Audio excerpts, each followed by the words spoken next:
accept that his government is the reason that youth unemployment is now higher in the UK than in the EU for the first time since records began? One of the reasons why we have a challenge when it comes to youth participation in the labour market is because of the broken welfare system and the broken support system that we inherited from the previous government. The proportion of the proportion of young adults who are not in education, employment or training is broadly unchanged since the general election. It's too high and it has to come down. That's why we are reforming our system, providing more support through actions such as our jobs guarantee. That is the right approach, as is the approach that we're taking on business rates too. Mr. Speaker, I hosted a hospitality roundtable in North East Fife recently, and you would think an area that boasts such attractions as St Andrews and the East Neuk would find an industry in rude health, but that was not the case. Indeed, one business could not attend because they were taking difficult decisions in relation to their business that day. Now, the Minister's outlined a number of things that are the purview of the devolved government, and I'll be taking those up with the Scottish Government. But as a Scottish MP and as representing Scottish businesses, I'm looking for things that the Government can be doing on a UK level. An emergency VAT cut to hospitality is something we've been proposing for some time. Why won't the Government consider it?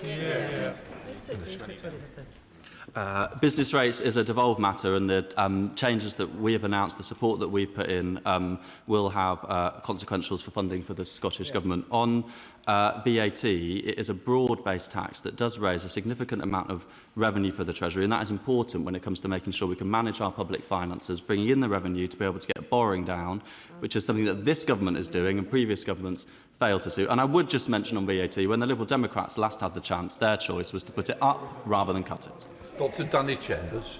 Thank you, Mr. Speaker. Many businesses in Winchester I speak to on a regular basis obviously talk about the higher energy costs, the national insurance rises, but also many bring up the increased red tape because of the Conservatives' failed Brexit project. Businesses in Winchester say they really want growth, not continued red tape. And one is RGM International, just off the High Street, who I was speaking to about 2 weeks ago. For some reason, the government refuses to even consider reducing trade barriers of the EU by having a bespoke customs union. If industry wants it, the publicly increasingly support it. Why won't the government even assess the economic case for a customs union? And why are they clinging to a failed ideology at the expense of growing our economy? Minister, that was rather long. This government is fully committed to resetting our relationship with the European Union. The previous government, as he highlighted, did do as much as they could to damage that relationship, damage our productivity and damage our working relationship with our nearest partners. We are seeking to change that. We are negotiating an SPS agreement. We're looking at electricity and energy and what more we can do to deepen our trading relationship, because we know it will be good for productivity. We know it will be good for jobs. And people said that we couldn't make progress with the EU and with the US, but we didn't have to choose. Instead, we're making progress with trading partners across the world. Mr. Speaker, property valuations in York are particularly high, making it very difficult for businesses, as the Minister knows, not least this year, but certainly leading over the next 3 years. So can the Minister say exactly when he's going to be launching his consultations on pubs, on hotels, on business rates, and of course on the high street? And would he be willing to come and meet with businesses in York to hear why they're struggling with the decisions of this government? Minister, Trippo. We will be working across government on the high streets strategy, Mr. Speaker. That's something I and ministers in the Treasury will be working with those in the MHCLG department and in the Department for Business and Trade as well. And we will make progress on that in the coming weeks with the strategy to report by the end of the year. We're in the process of working on the details of the plans for the review for the methodology for pubs and for hotels, and I'll be happy to engage with my honourable friend and members from across the House on that important work so that we can get the way that pubs are valued and hotels on a more firm footing for the future. Thank you, Mr. Speaker. The government's business rate relief package for pubs has been hugely welcome, but other high street businesses in the retail, leisure and hospitality sectors are struggling. Will the Minister consider increasing the small business rate relief threshold to encourage growth and hiring? Over half of high street small businesses surveyed by the Federation of Small Businesses say they would be in a position to invest in or grow their business if the threshold was increased. I thank my honourable friend for her question. Around 1 in 3 businesses continue to benefit from the small business rates relief and don't pay any business rates at all, with an additional around 85,000 benefiting from reduced relief as this is tapered away. We also, at the budget, announced changes to small business rates relief so we can provide an additional 2 years of support for those businesses seeking to expand into a second property, to support those businesses to grow and to support their communities and jobs. Sonny Kumar. Thank you, Mr. Speaker. Traders like Sukhvinder Singh, who owns Little Italy in Dudley, tell me how low footfall, empty shops and shoplifting are putting people off from coming to the town centre. Will the right honourable friend set out what action he's taking on business rates and targeted reliefs to help bricks and mortar businesses compete and prosper? Minister. I thank my honourable friend for her question and for her representation of Little Italy in her fantastic constituency. We are working on the High Streets strategy because she is right to highlight that there have been some long-term trends, be that the impact of the pandemic and the impact of the shift to online retail, that means that we need to look at this in the whole. On taxation and on business rates in particular, we have for the first time provided a wedge in the system so that the tax rate paid by the online giants for their warehouses is a third higher than the tax rate paid by the smallest businesses on the high street, with a significantly higher multiplier for those larger ones than the smaller ones on her high street. But we will keep looking at this and at what more we can do to support businesses across the tax system. Daisy Cooper, Liberal Democrat spokesperson. Thank you, Mr. Speaker. Small businesses are the backbone of our economy, but the Federation of Small Businesses is warning that in April, small businesses will face a cost cliff edge because of the cumulative impact of all of the new taxes and responsibilities being put on small businesses at the same time. During the course of the Finance Bill, we Liberal Democrats have repeatedly called for an assessment of the cumulative impact of taxes on hospitality and small businesses, including on business rates. So when the government brings forward its High Street strategy, will it include an assessment of the cumulative impact of all tax changes? Yes or no? Minister. When we bring forward the High Street strategy, Mr. Speaker, it will look in the round at what more we can do when it comes to regulation, when it comes to licensing, when it comes to the decisions that are made in the Treasury to continue to support small businesses and those on our high streets. That is an incredibly important thing, and it's something that we will continue to look at very closely. Brett Colgan. Question 3. Minister. Mr. Speaker, through the English Devolution and Community Empowerment Bill, the Government is introducing a strong new community right to buy. This will empower communities to take ownership of and protect local assets. Alongside these new powers, the Pride in Place programme will provide up to £5.8 billion over 10 years to support 284 neighbourhoods, enabling local people to choose to fund a range of activities, including developing or restoring important community assets. Thank you, Mr. Speaker. After 14 years of Conservative austerity, many communities like mine have been hollowed out of the assets that matter most to them. I welcome the Government's community right to buy because putting local people in control of local assets is simply common sense. In my constituency, Woodgate and Bartley Green will receive £20 million through Pride in Place funding over the next decade, thanks to this Government. Does the Minister agree that tackling barriers like access to finance will help communities take ownership of local assets and rebuild neighbourhoods?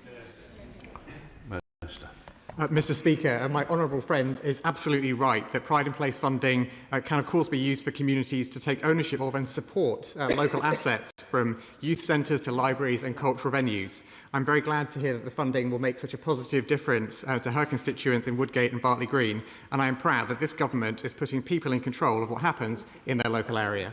Bob Miller. Thank you, Mr. Speaker. Across my Bicester and Woodstock constituency, there are 3 things that small villages tend to have: a pub, a church and a village hall. The community asset policy will support community ownership of the pubs. But what I'm hearing from those who run large faith buildings is they're deeply concerned about the changes to VAT relief on listed buildings. Will the Minister agree to meet with me and the others who are literally trying to repair the church roof in order to discuss this uncertainty? Mr. Speaker, as the honourable gentleman will be aware, this is a scheme which is operated by DCMS, so I'm happy to ask colleagues in that department to come back to him. Well, Rivera Adam. Question 4, Mr. Speaker. Chancellor. Thank you, Mr. Speaker. I would like to answer this question together with question 9. Stability is the most important thing we can do to get interest rates and inflation down, and tackling the cost of living, especially given the global headwinds, is my top priority. At the budget, we took money off energy bills and we froze prescription charges and train fares. The government's cheaper fuel finder scheme is now online too, and it shows petrol prices at forecourts across the country. Yesterday, some petrol retailers charged almost 180p per litre, while others were charging less than 130p per litre.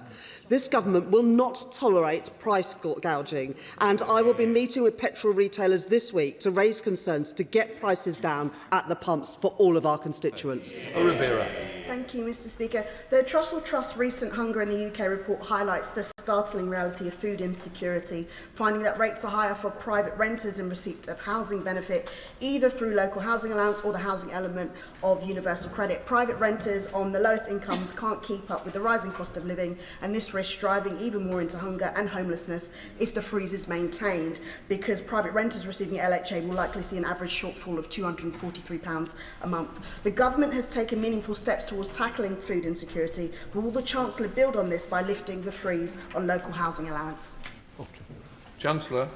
I thank my honourable friend for that question. The Renters' Rights Act comes in the next month or so, and that will make a big difference to her constituents and all of our constituents who are contending with living in the private rented sector, and particularly issues like evictions, but also mid-term rent increases. At the same time, we've put £39 billion into our social and affordable homes programme so that more people can get a council house or a social home rather than living in the private rented sector. As well as that, we are getting rid of the two-child limit, which the Trussell Trust says will reduce demand on food banks. Michael Wheeler. Thank you, Mr. Speaker. Whilst cost of living pressures are affecting people across my constituency of Worsley and Eccles, young families are facing a perfect storm. Whether it's housing costs, expensive childcare or student loans, many young families are struggling.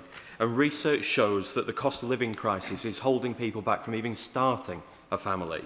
In addition to welcome moves to expand free childcare, will the Chancellor outline what measures the government is taking to alleviate the financial burdens on young families? Chancellor. We absolutely recognise the pressures facing families. Bringing stability back to the economy is the #1 thing that we can do for working families. There have been 6 cuts in interest rates since the general election, which means the average cost of servicing a mortgage has come down by about £1,300 a year. And for those living in rented accommodation, the Renters' Rights Act comes in shortly to give greater rights to those people in the private rented sector. The free childcare offer, which is now fully funded, ensures that parents with children aged between 9 months and 5 years get free childcare if they are in work. And of course, from next month, the end of the two-child benefit limit will lift 450,000 children out of poverty. Stuart. Thank you, Mr. Speaker. Richard from Beverley tells me that he paid £304 for his last tank of heating oil, and yet if he orders again now and he needs to do so within 4 weeks, it'll cost him £862. Families across rural areas like Beverley and Holderness rely on heating oil to keep warm, and yet because they're off-grid, of course, they get no protection from the energy price cap. There are 1.5 million people, Mr. Speaker, across the country in that same position. So what steps can the Chancellor take to ensure that rural families like Richard's, who are facing a huge spike in costs of living through no fault of their own, can see that alleviated? Chancellor. I thank the honourable gentleman for that question. The first thing I would say is that everybody gets the support on their electricity bill, regardless of how they heat their homes. But I do recognise the unique issues around heating oil. We had representations from the Labour group of rural MPs over the weekend, and my colleague, the Financial Secretary to the Treasury, is going to meet all MPs with an interest in this area yesterday. I very much urge him to come to that meeting. But the most important thing that this government is doing is try to de-escalate the crisis in the Middle East, because that is the way to get prices down for all of our constituents, whether that is with heating oil or prices at the pumps. Kirsty Black. Inflation might be lower than projected, but prices are still rising. Fuel prices at the pumps might be lower than the Tories promised, but they're still higher than they were. Energy costs are still not down to what the government promised in its manifesto. Will the Chancellor recognise that families are really struggling at the moment and put in an emergency package of measures to support families through the cost of living crisis? Chancellor. Well, in April, people are going to get £150 off their energy bills. Prescription charges in England will be frozen, and rail fares will be frozen as well. At the same time, we're getting rid of the two-child benefit cap, which lifts 450,000 children out of poverty. But the most important thing we can do around petrol prices, diesel prices and heating oil is to de-escalate the conflict in the Middle East and get vessels moving again through the Strait of Hormuz, which is why this government is putting such efforts into de-escalating this crisis. Steve Witherden. Thank you, Mr. Speaker. The level of poverty 14 million people in the UK face is not inevitable, but is the result of political choices, and it damages our economy, costing around £75 billion each year. Will my right honourable friend consider equalising capital gains tax with income tax and introducing a 2% wealth tax on assets over 10 million to lift people out of poverty and strengthen public finances? Chancellor. In my first budget, I took a number of taxes to changed a number of taxes to ensure that the wealthiest are paying their fair share.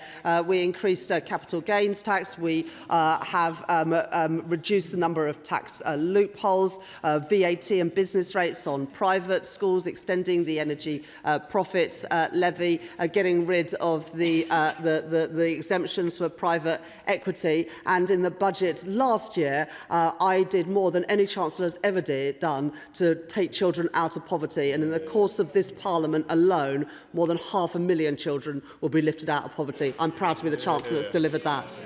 Pippa Haley. Thank you, Mr. Speaker. With tensions in the Middle East pushing up global oil and gas prices again, households are understandably worried that yet another international crisis will mean higher energy bills and a higher cost of living at home. In my constituency of South Cambridgeshire, as we've heard from constituencies around the Chamber, there are many rural and semi-rural households who have to use oil for heating, and over the last week they've seen those prices double. I've heard that the Chancellor is considering potential measures to support them. Will she support the Liberal Democrats' call for 3-month zero rating for VAT on heating oil for all of those residential homes, and other measures to protect them from these just massive spikes and impact on their bills? There's two things going on in terms of heating oil. First of all, you've got the conflict in the Middle East, which we're trying to de-escalate. And second, you've got price gouging. And the way to deal with that is to ensure that customers are treated fairly and that companies are not ripping off their customers. That is why we've asked the CMA to look at the issues around heating oil. But we've got to get to the root of the problem, which is that vessels aren't flowing through the Straits of Hormuz, and some businesses are using this crisis as an opportunity to rip off consumers. Let's deal with that rather than throwing public money at something which is not the solution. Price gouging and getting oil flowing is. James Welch, Shadow Minister. Thank you very much, Mr. Speaker. The Chancellor promised in her first budget that she would not extend the freeze and income tax thresholds, as it would hurt working people and take more money out of their pay slips. In her second budget, the Chancellor broke her promise with a £23 billion tax rise, bringing 1 million more people into paying higher rate tax. When people are set to struggle with cost of living over this Parliament, why is the government choosing to make their lives harder? Some people have got short memories, haven't they, Mr. Speaker? I remember on a number of occasions the Conservatives freezing those thresholds. We said in our manifesto we would not increase the headline rates of national insurance, VAT and income tax that working people pay. But I did say very clearly at the budget last year that we'd have to ask everyone to make a greater contribution because of the downgrade in productivity, which is a result of the mismanagement of the economy of the last government over 14 failed years. John Glenn. Question number 5, Mr. Speaker. Minister. Mr Speaker, at the spring forecast last week, my right honourable friend, the Chancellor, showed that we have the right economic plan, a plan that has lowered inflation, borrowing, debt and debt interest payments. Our approach means that investment is up, helping create the conditions for growth across the UK, and our firm approach to public spending is helping to keep public finances on a sustainable path. John Glenn. Thank the Chief Secretary for his answer, but given the Chancellor has pencilled in 0.3% real terms growth in 29-30 in public spending, and assuming health is spent at a historic average, send as per the proposals, and defence at 3%, it will leave a 2.5% real terms cut in unprotected departments. What plans does the Chancellor and Chief Secretary have to fill that 13 billion gap in the 29-30 envelope? Mr Speaker, if the right honourable gentleman looks at the plans that we set out through our spending review, he will be clear that we are increasing spending by £50 billion a year by 28-29 compared to the plans of the previous government. At the same time, we are making sure that taxpayers get value for money, and so we are making £3.9 billion of efficiency savings by 29-30, rising to £5 billion by 30-31.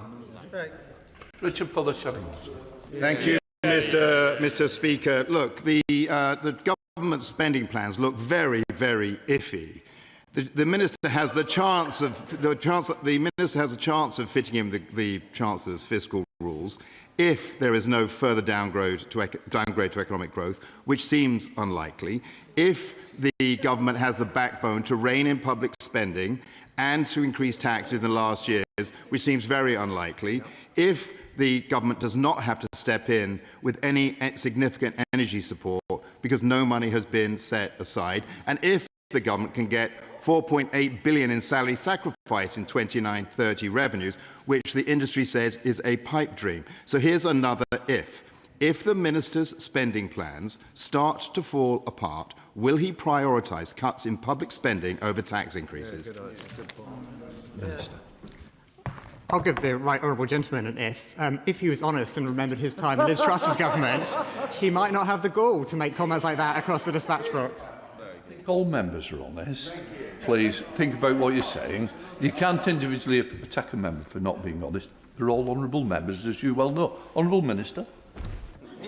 Thank you very much, Mr Speaker. I apologise unreservedly for the implication about the right honourable gentleman. I know he is a very decent and honourable man, and I withdraw that comment. He may have unintentionally misled the House by failing to declare his part in the Liz Truss government and the impact that had on public spending. But of course, Mr Speaker, as he will also know, we have stuck to the fiscal rules that this Chancellor introduced at the beginning of this government in every fiscal event that we have had. Those fiscal rules are ironclad.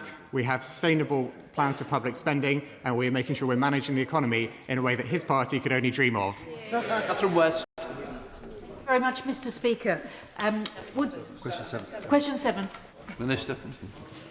Mr Speaker, under Tory governments of the last 14 years, we became inured to the presence of food banks. But we should always remember that despite the incredible work that those running food banks do, food banks should not need to exist.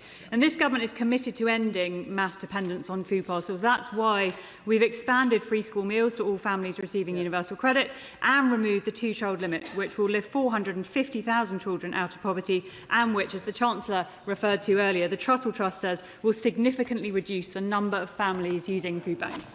West.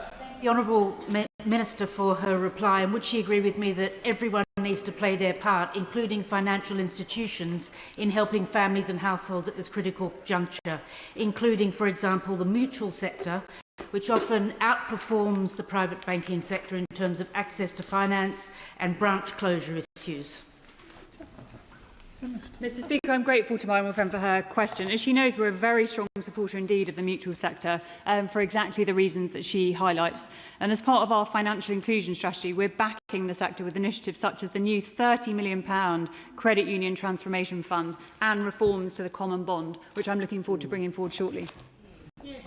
Alex Easton. Mr Speaker, will the Chancellor first join in with me in paying tribute to the work of the food banks, not only in my constituency of North Down, but across the whole of the United Kingdom, for stepping up and plug systematic gaps for families? And does she accept that urgent improvements are needed to benefit transitions and deductions to prevent households being pushed abruptly into crisis? Minister. Mr Speaker, I'm grateful to the honourable member for his question. As I said, food banks should not need to exist, and that's why this government is committed to ending mass dependence on food parcels. I highlighted the importance of lifting the two-child limit in universal credit. That will result in the largest expected reduction in child poverty across a single parliament since records began. Nick Smith. Number 8, please, Mr Speaker. Minister.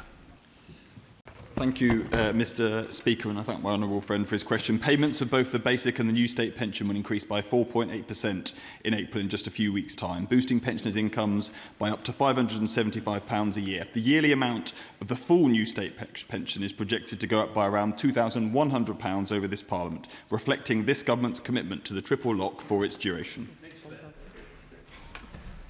Mr Speaker, this is great news. Our pensioners deserve the best support and will be glad of the extra income. In Blaenau Gwent and Rumney, I'm shortly organising events promoting pensions credit take-up. Mr Speaker, some pension constituents, though, of mine have lost money to the Safe Hands funeral scheme, trying to prepare for the worst of times. Will the Minister please meet me to discuss their case?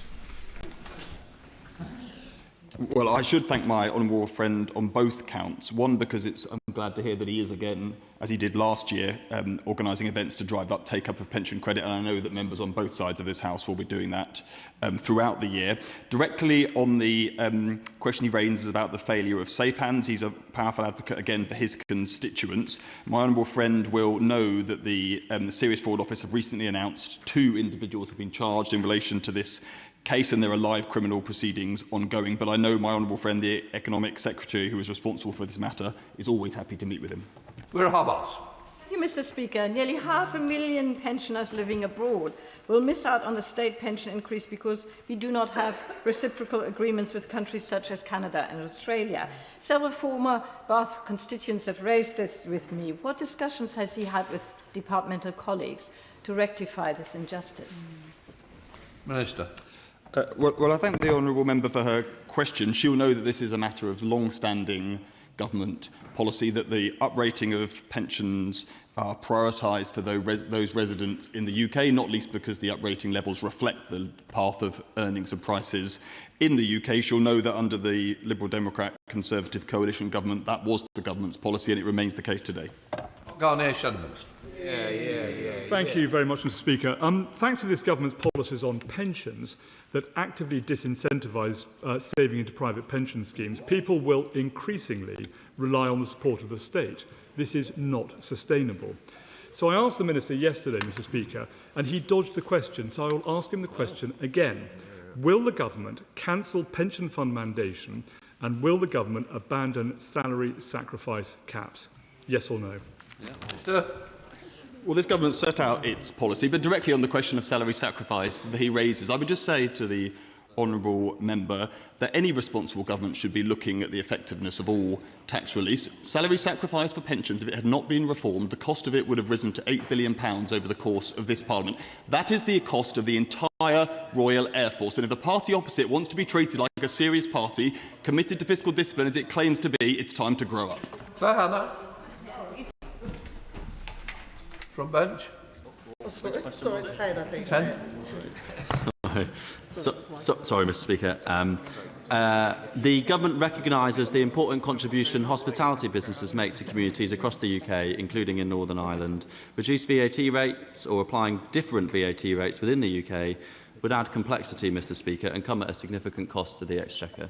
Thank you. As well as those business pressures, a majority of households in Northern Ireland and many businesses use home heating oil as their main heating source, so they are particularly exposed to shocks like that which we're experiencing from the wrong-headed conflict in the Middle East, and they're not protected by the energy price cap. The Stormont executive has failed to regulate in this area or to make any meaningful progress towards a transition to sustainable and secure energy. What interventions can Treasury make for those who aren't on the grid against extreme price fluctuations?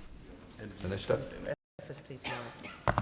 Thank you, Mr Speaker, and I thank the honourable member for her question and her representation of her constituency. constituents. The Chancellor has already said today and yesterday that we understand that there are particular pressures facing those households that use heating oil for their heating. A meeting has been arranged tomorrow with the Financial Secretary to the Treasury that I hope that the Honourable Member will be able to attend to discuss this issue in more detail. We are also going to be in conversations with the CMA to make sure that we have a fair market that provides a fair price for her constituents. Colonel Lockhart. Thank you, Mr. Speaker. I support the honourable member's call for a cut in VAT for the hospitality sector, but she is right. Oil prices are rising sharply, fuel at the pumps is rocketing, and families are struggling with the cost of living. In Northern Ireland, 60% of homes rely on heating oil. What steps will the Treasury take to cut fuel duty and remove VAT on domestic heating oil? And will it finally recognise the damage being done by the Energy Secretary's net zero zeal in blocking further oil and gas licensing in the North Sea? Minister. Thank you, Mr. Speaker. When it comes to fuel duty, we have made sure to freeze fuel duty since we've taken office. That saved the average driver 8p at the pump, and that will rise to 11p when the increase doesn't go ahead in a few weeks' time. On heating oil, I hope that if it's an issue that I understand affects her constituents, she'll be able to attend the meeting tomorrow. We're looking very closely at this issue and at the changes that we can see in oil and gas prices at the moment. As the Right Honourable Member, the former Chancellor of the Exchequer, said yesterday, it is too early to tell how things will pan out. We've seen significant increases and today decreases, and we will keep looking closely at what we can do. Tracy Gilbert. Mr. Speaker, a number of hospitality businesses in my England North and Leith constituency have raised with me that the UK's rate of VAT is much higher than it is in France and Germany. Will my honourable friend ask the OBR to model the impact of cuts in the VAT could have, as previously studies have suggested, or cuts... Order. It's a Northern Ireland question. Okay. Sorry about that. Saoirse Racewell. Thank you, Mr. Speaker. I thank the Minister for his response, and I have to declare an interest because I started a parliamentary petition on exactly a VAT cut for hospitality for Northern Ireland. The reason being we have the Republic of Ireland, a very competitive VAT rate right up against us. Businesses saw the official government response because that petition got over 10,000 signatures. They felt very despondent. I'm sure the Treasury frontbench and indeed the Chancellor will want to join with me in trying to do everything we can to protect our hospitality sector. So you say it's complex to do. Would you agree with me that it's worth revisiting that idea? Minister. Thank you, Mr. Speaker. It is a complex change to implement, and the government's position is that it's right to have the same rate of VAT across our country. During the pandemic, there was a cut to the rate of VAT, a temporary cut, and that did come at a significant cost of £8 billion. So we do have to make sure that we are able to raise revenue from across the country in a fair and consistent way to support the public finances. Question number 11, Mr. Speaker. Minister. With permission, Mr. Speaker, I'll answer this question together with question 18. Last week, the Office of Budget Responsibility set out their updated forecast for the UK economy, including for unemployment to peak this year before falling each and every year thereafter. There have been longer-term problems building for young people in our labour market for far too long, with employment rates that are too low and NEET levels that have soared in the last Parliament. We will not allow a generation of young people to be left behind. That is why the Government has committed £820 million for the Youth Guarantee, strengthening employment support and guaranteeing jobs for the long-term unemployed. Mr. Speaker, when I first entered the job market, it was in the wake of the 2008 financial crisis, and it was a difficult time for young people. Yet today they face even more difficult and uncertain times. The Chancellor's jobs tax is bearing down on opportunities, but also AI is making this worse, potentially pulling up the ladder on graduate jobs, jobs that would previously include things like note-taking and supporting senior employees in meetings. So will the Chancellor course correct on unemployment for young people and do more to support their progress in their careers? Minister.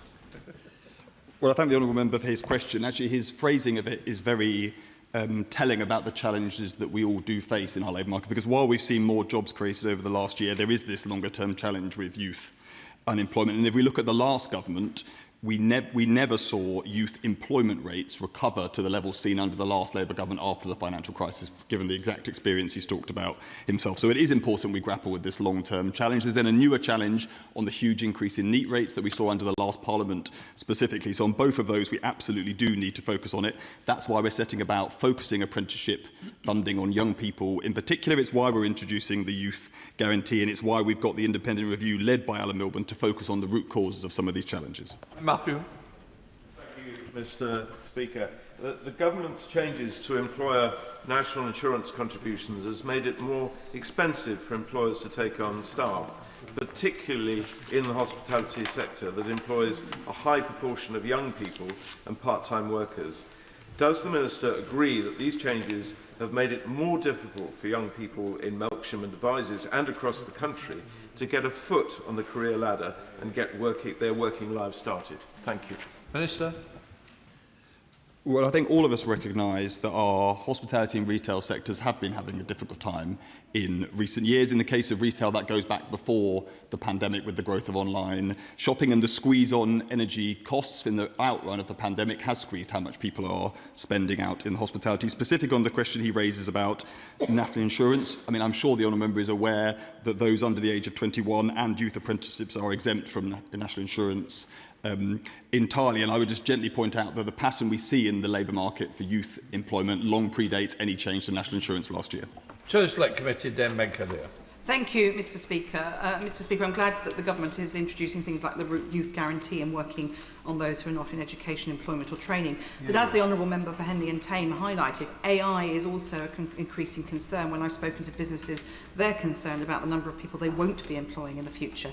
The Minister's hinted at this, the government's looking at this systemically. What conversations is he having across government and crucially with businesses so that we can plan for what could be a real crisis in the future? Minister.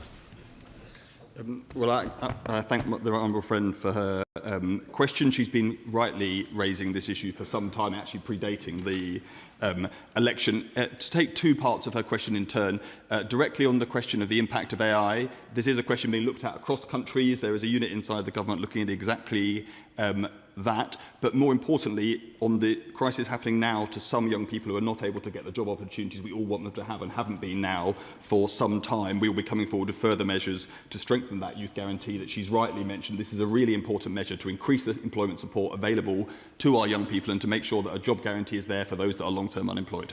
Trickett. Thank you very much, sir. The situation of unemployment in my constituency and across the Yorkshire coalfield is becoming a crisis.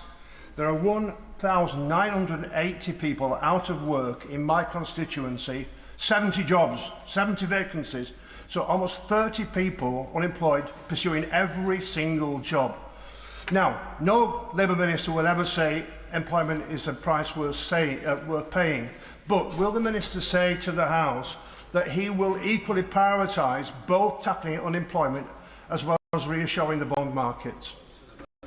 Minister. Well, my honourable friend and I have discussed these issues on many occasions, particularly as they're specific to his constituency, but also to other coalfield communities. I would just say to him that there are challenges. There's a particular challenge on youth employment, as I say, that goes back to the last decade in particular, but we absolutely do need to prioritise that. But I would just a word of warning on the view of the overall labour market. There are only, if you look at the level of employment last year at around 75%, there are only 2 years in peacetime in the last 100 when Britain has had a higher employment rate than that. So I think we should just be a bit careful about talking down the resilience of the UK economy, in this case the resilience of the labour market. As I say, only 2 years in the last 100 in peacetime when Britain has had a higher employment rate than it did last year. Richard Fuller, Shadow Minister. Thank you, Mr. Speaker. Last month, The Times reported that the government may drop its pledge on minimum wage equalisation over youth jobless fears, and the BBC reports that the government is considering a delay. So can the Minister advise whether the government has considered any such delay or policy changes, and if so, what decision has been reached?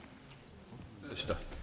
I thank you, Mr. Speaker, and I also want to offer my condolences to my the honourable member for the loss of his father in the recent past. That's something that all of us have to face at some point in our lives, but it is a lot to deal with, and all our thoughts are with him at that time. Specifically on the point he raises, no, there isn't a change in government policy. Our view is that you should see alignment of the national minimum wage rates and the national living wage, but that should happen in the right way, and that's with the guidance of the Low Pay Commission, and they'll continue to play that important role.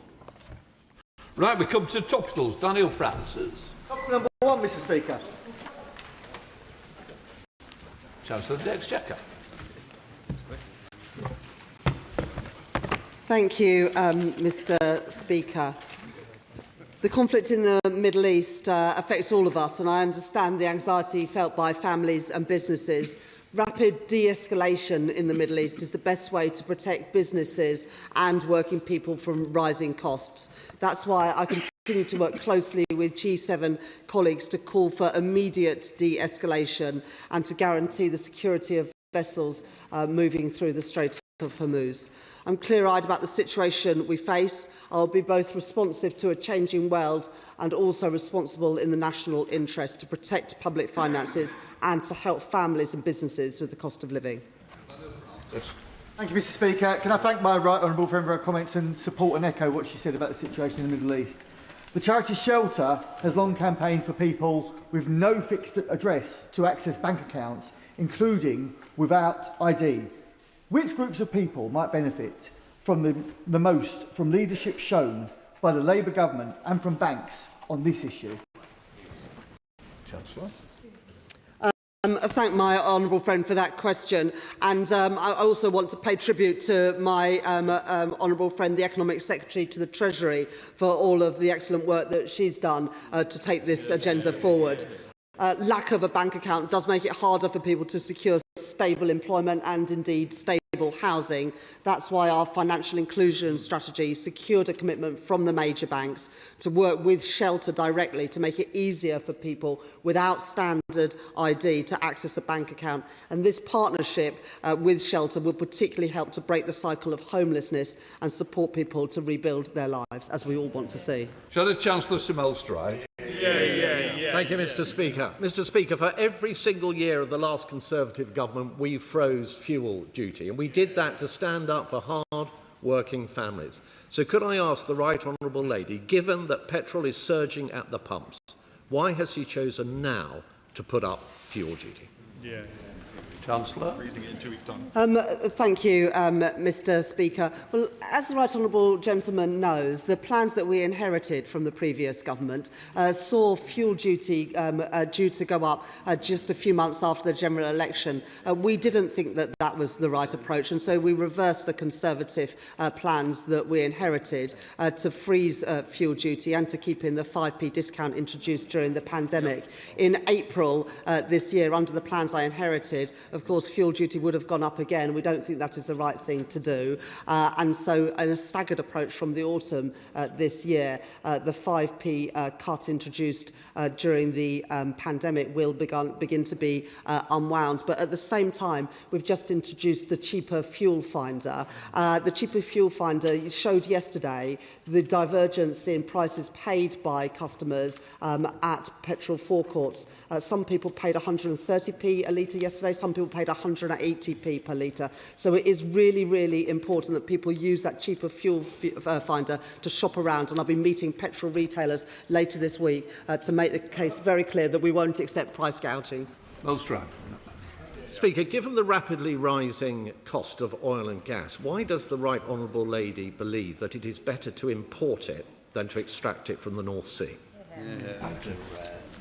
Thank you, Mr. Speaker. Well, the price of oil and gas at the moment is particularly volatile given the conflict in the Middle East. But my understanding when we came into the chamber, at least today, was that prices of oil were down by something like 25% on the day. The most important thing that all of us can do to deal with what is happening to prices at the moment is to support de-escalation. That is this party's policy. I'm not frankly sure what the policy of the party opposite is. But that is the best way to get down both the price of petrol at the pumps and also heating oil. The North Sea will play a really important part of our energy mix for many years to come, which is why I met with North Sea oil and gas companies just last week to talk about what more they could do and how we can help. Total Crichton. Thank you, Mr. Speaker. When it comes to the rising cost of living, can I ask the Chancellor to look again at the Rural Fuel Relief Scheme? The scheme is meant to give a 5p discount per litre on petrol and diesel in specific island and rural communities, but I've checked, and in Stornoway today in my constituency, petrol is 138.9. In the middle of Glasgow, it's 129.9, 9p cheaper. The scheme works in reverse, with urban drivers having all the advantages of competition and choice. The scheme costs little, but inflation has reduced it by 35%. Can I ask Treasury Ministers to press the accelerator and go an extra mile forward? Sorry, just to help me, there's a lot of backbenchers didn't get in early. Please, can we just try and speed up, Minister? Thank you, Mr. Speaker, and I thank my honourable friend for his representations on this matter today over many months and in Westminster Hall just a few weeks ago. The Rural Fuel Duty Relief Scheme does provide that 5p discount, and it will benefit his constituents on the islands and in the communities that he represents. We will, of course, keep all of our taxes under review, and I would be happy to meet with him to talk about this one. Daisy Cooper, Liberal Democrat spokesperson. Thank you, Mr. Speaker. In times of crisis, the UK government has often had to spend more on energy support for households and small businesses than other comparable countries because our energy market is so broken. Hospitality and small businesses tell me that some suppliers simply refuse to supply hospitality businesses at all. If the government is determined to refuse Liberal Democrat calls for an emergency VAT cut, could I please ask, at the very least, will the government consider our call on the government to instruct the CMA to investigate bad practices in the energy market affecting hospitality and small businesses so we can drive down bills through greater competition? Well, I thank the Honourable Lady for her question. She's right to talk about the long-term answer here, which is more domestic energy security, which is why we're getting on with building nuclear power, whether it's in Wilver or it's in Suffolk and Somerset. Specifically on the question she raises, the Chancellor has been very clear, and ministers have been very clear with the CMA on exactly the point that she is raising, that particularly at times like this, we need to make absolutely sure that no companies are taking advantage of customers, whether those are customers filling up their domestic heating oil or hospitality businesses. Thank you. Following events in the Middle East, can the Chancellor share with us what work is being done both here and alongside our NATO allies and other partners to understand the economic consequences, people's changing needs and the impacts that has on government spending when countries are faced with times of conflict? Chancellor. I thank my honourable friend for that question. I am proud to be the Labour Chancellor that has overseen the biggest uplift in defence spending since the end of the Cold War. Just last week, we announced a £1 billion helicopter deal with Leonardo, based just down the road from my honourable friend in Yeovil. And yesterday, I confirmed to the House that the Ministry of Defence has access to the Special Reserve. This means the additional costs of deploying additional capabilities in the Middle East will be funded entirely by the Treasury's Special Reserve. David Mundell. Thank you, Mr. Speaker. As a Member of Parliament for one of the largest rural constituencies in the United Kingdom, obviously the rise in heating oil is a major concern, and I welcome the opportunity to meet the Financial Secretary. I hope that LPG can also be on the agenda for that meeting, because that is a heating source for many of my constituents. But people like Craig Ritchie in Symington will be looking for concrete outcomes from that meeting when they've been faced with a 200% rise in their oil costs. I thank the honourable gentleman for raising the important issues that his constituents are facing with regards to heating oil. And I very much hope he will be able to attend the meeting tomorrow. As I say, there are two key issues. First of all, making sure vessels can flow again through the Strait of Hormuz, which requires de-escalation in the crisis, and stopping the price gorging, which some businesses are engaged in at the moment. And that's why I've asked the CMA to look at this too. Paul Davis. Thank you, Mr. Speaker. In my constituency, Cooperative Care Colne Valley is a testament to the value and importance of cooperatives, delivering ethical, not-for-profit home care services for the disabled and elderly, the group's community ownership, local empowerment demonstrates the value of cooperatives. Will the Minister advise me what steps the Department is taking to drive the growth of such cooperatives across our communities? Minister. Mr Speaker, I thank my honourable friend for highlighting the important work of the Colne Valley Care Group, which is an excellent example of how cooperatives can deliver high-quality, community-owned care for elderly and disabled people. And I know that his constituency is home to a number of other fantastic cooperatives, including the Green Valley Grocer and the handmade bakery as well. This government is committed to doubling the size of the co-ops and mutuals sector, Mr Speaker, exactly because we recognise the very positive role that it plays. Liz Jarvis. Mr Speaker, David, who owns Steamtown Brewery in my constituency of Eastleigh, tells me that his biggest concern right now is inflation and the ability to plan ahead. What reassurance can the Minister give him that businesses in my constituency will be supported with the stability and certainty that they need? Minister. Mr Speaker, businesses in the Honourable Lady's constituency and indeed across the country can know that whatever instability we face in the world in the months and weeks ahead, we have done the right thing as a government in terms of the economy to bring down inflation, bring down interest rates, bring down borrowing, bring down debt and bring down debt costs. All of that puts us in the strongest possible position to be resilient going into the future. I'm calling. Thank you, Mr Speaker. Young people in North West Cambridgeshire and across the country are struggling to access mortgages and get onto the housing ladder due to thin credit files. Will the Minister explore requiring lettings agents and large landlords, with the consent of tenants, to report rental payment data to credit reference agencies so that a record of paying rent on time can contribute to tenants' credit histories and help them access mortgages? Minister. Mr Speaker, I'm grateful to my honourable friend for his question, and I know how passionate he is about this government's priority to get more first-time buyers onto the housing ladder. As he and I have discussed before, people looking to buy a home can build their credit history through rent payments by using third-party services that report these things to credit reference agencies. But I think he and I would agree that better awareness of these services and indeed the mortgages available that take account of tenants' rental payments would be a good thing. Mill. Thank you, Mr Speaker. Even while sitting here, I've heard word from a constituent whose heating oil costs have risen by £129.90 plus VAT per litre in one go. I recognise that the Chancellor has been pressed by a number of members on this, but can she assure us of immediate action as vulnerable residents are in immediate crisis? Chancellor. While only 4% of people in Great Britain use heating oil, I recognise it is a particular issue for many constituents, and of course in Northern Ireland it's more than 60%. I'd be very keen that the honourable gentleman takes these issues to the meeting with the Financial Secretary to the Treasury tomorrow, and we are working closely with the Competition and Markets Authority to stop price gouging. There is no reason why a company should be charging twice as much as they were for heating oil, and we need to put a stop to those practices. Jessica Toll. Thank you, Mr Speaker. The junction of Surrey Road and Prince of Wales Road, Wimborne Road between Kinston Library and Bear Cross, and Hankinson Road around Winton Wreck. Some of more than 35 roads in Bournemouth West that residents have told me potholes are out of control. Now, Lib Dem-led BCP Council has been given £7.5 million to maintain our roads and fix potholes.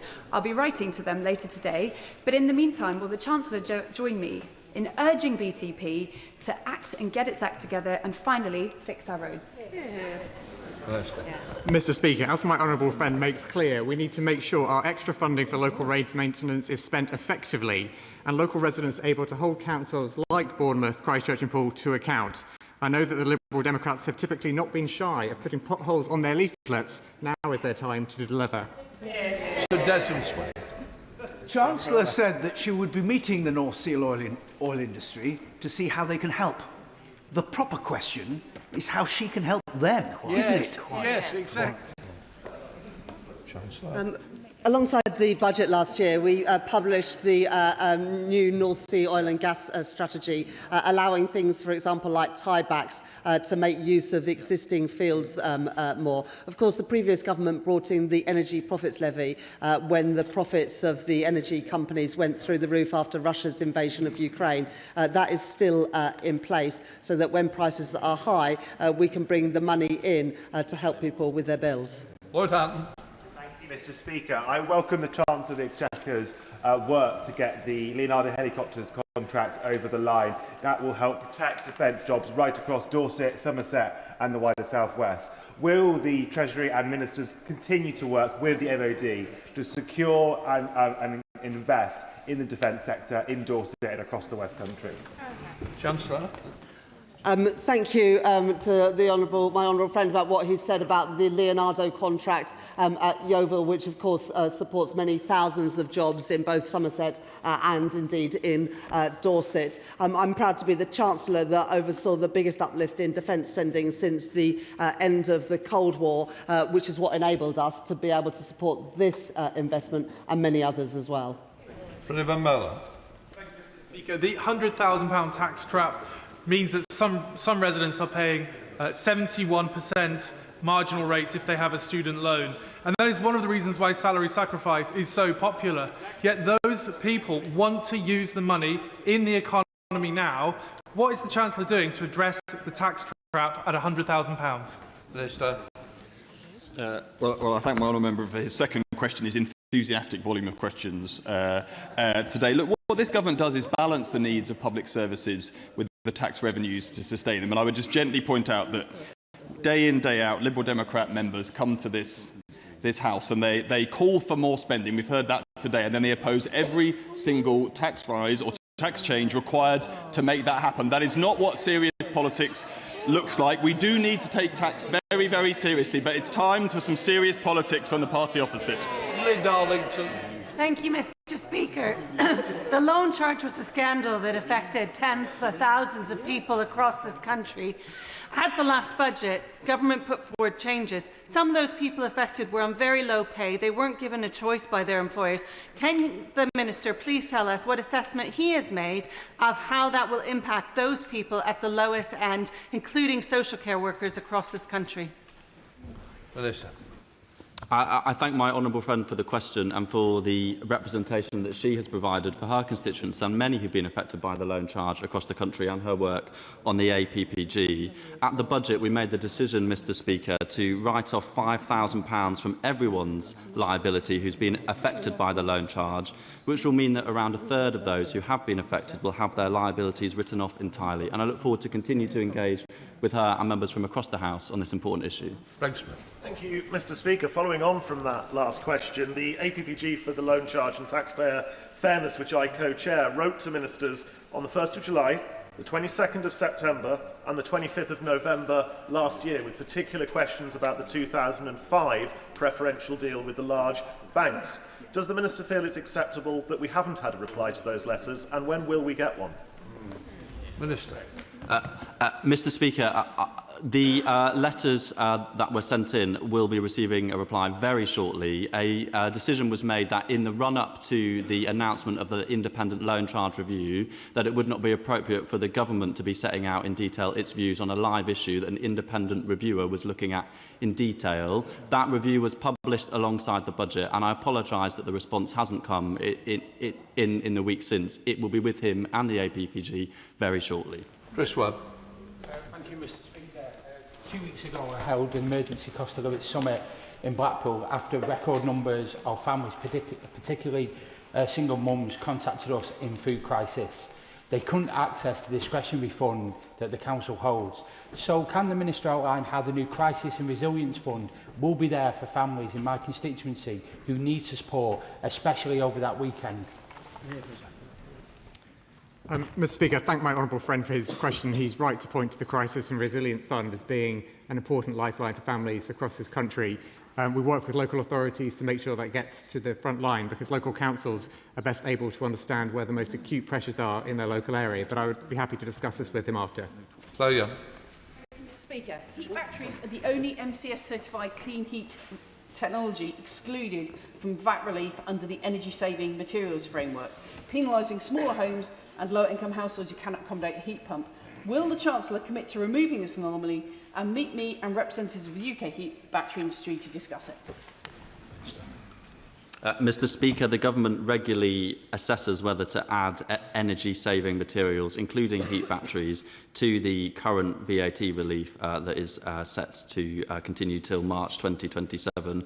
Any decisions would have to be announced by the Chancellor at a fiscal event, but I'm of course happy to discuss the matter. Thank you very much, Mr. Speaker. Given the global situation, what discussions has the Chancellor had with Cabinet colleagues to help keep industrial energy costs manageable? And will she work with colleagues to bring in the British Industrial Competitiveness Scheme, which will cut manufacturing energy costs by 25% as soon as possible? I thank my honourable friend for that question, and she's a really powerful advocate for the energy-intensive industries and manufacturing more widely. The supercharger is being extended from April this year, helping 500 of the most energy-intensive businesses, increasing their discount from 60% to 90%. And next year, the big scheme comes in, the British Industrial Competitiveness Scheme. Of course, given what is happening in the Middle East, we'll continue to look very closely at what we can do to help our energy-intensive industries. Thank you, Mr. Speaker. Over 50% of properties in the Scottish borders are not on the mains gas grid, and they are completely dependent on heating oil. They are being hammered by the increasing prices to heating oil over the last week or so. They need to see concrete action from this government to stop the excessive prices and also to stop profiteering. What is the government going to do?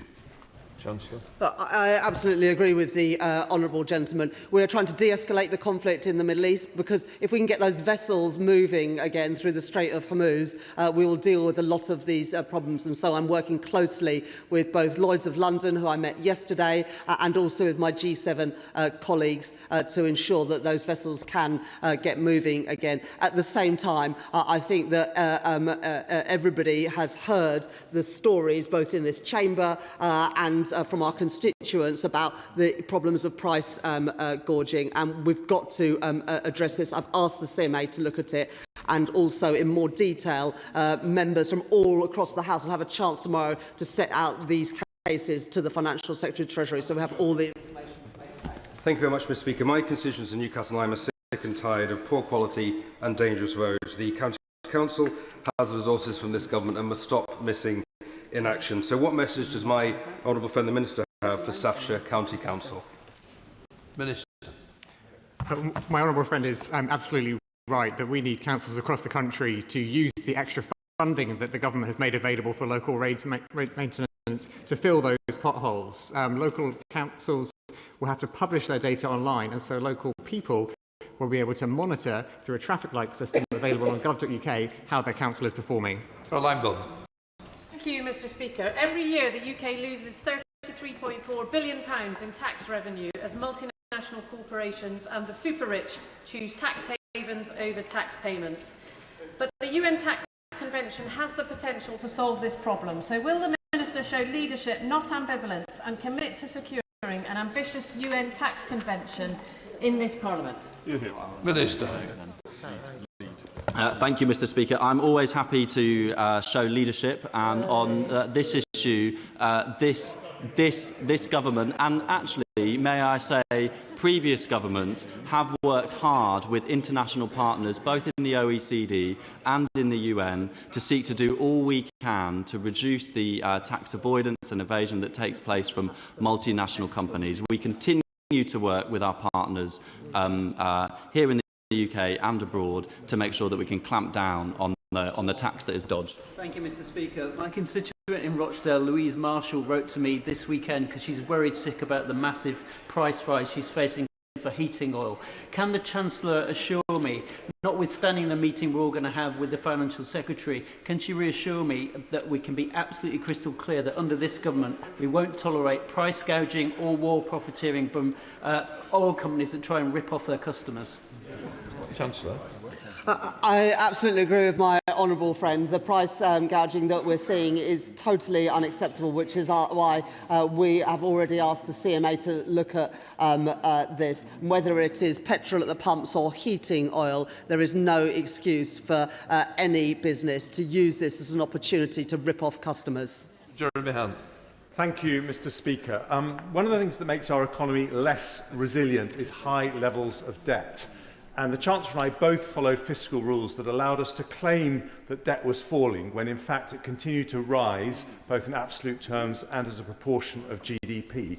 Does she think it's time to consider a new fiscal rule that actually reduces debt, such as saying that public spending won't increase by faster than economic growth? Chancellor.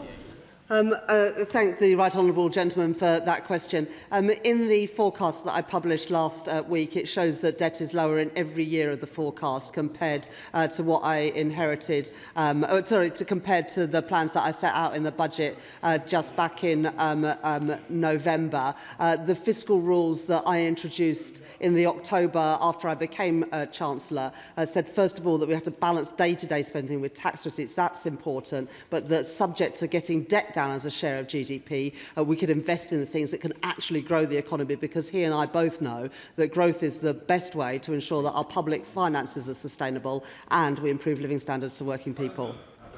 Whereas, Mr. Speaker, the government's new industrial strategy has signposted a path to further economic growth and prosperity, but there are certain regions of the UK that can play a significant role in this growth. So would Treasury ministers consider working with DBT to make Cornwall an industrial strategy zone?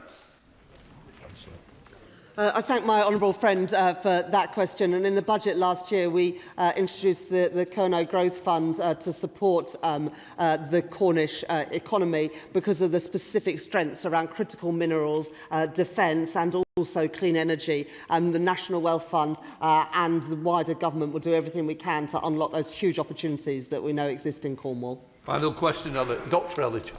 Thank you, Mr. Speaker. Given the recent IFS report that says the Treasury's excessively narrow focus on fiscal rules leads to dysfunctional policy making, and given recent global events showing the uncertainty of fiscal forecasting, does the Chancellor recognise that it's time to move to a more flexible and strategic approach to fiscal rulemaking and fiscal policy making? Chancellor. I totally reject the premise of that question. The fiscal rules that I introduced as Chancellor have unlocked £120 billion for capital investment. We're spending £50 billion more on day-to-day spending by the end of this Parliament. But at the same time, we're bringing debt down, bringing the deficit down, bringing inflation down and bringing interest rates down for all of our constituents. Economic stability is the way to grow our economy and make working people in all our constituencies better off. And if you forget that, it is ordinary working people who pay the price. Right, let the front benches change over.